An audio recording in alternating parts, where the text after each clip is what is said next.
Although trial and error is often the process used to factor polynomials, this is sometimes very challenging. Today we'll be talking about another method called the British method of factoring, which I found examples of online. The diagram used online can look complex and overwhelming, but the process is simple if we take it step by step. So let's start with looking at the equation above.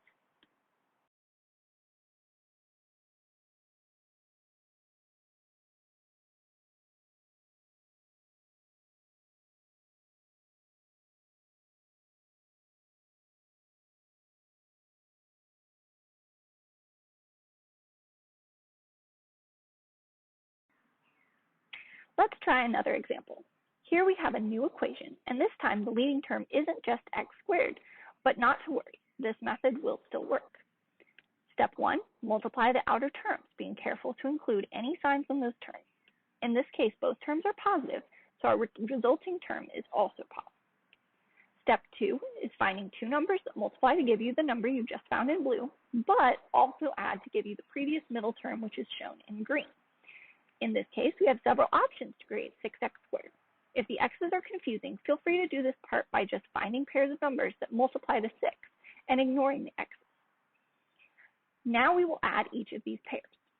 We can see that only the last pair adds up to give us the term that matches the original green term, so we'll use this pair. Now, we put these new terms in the middle. Remember that it does not matter which of these terms goes in which place in the middle. You'll get the same answer either way. Step 3 is simple. Bring down the outer numbers to create two sets. Step 4 is to factor out the common term in each of these sets. Remember that starting with the variables is usually easiest in the first set.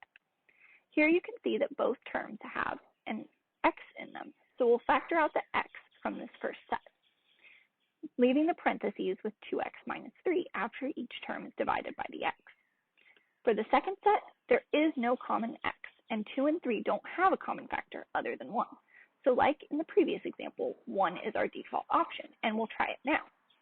But we have a problem. The parentheses terms don't match. Don't fret.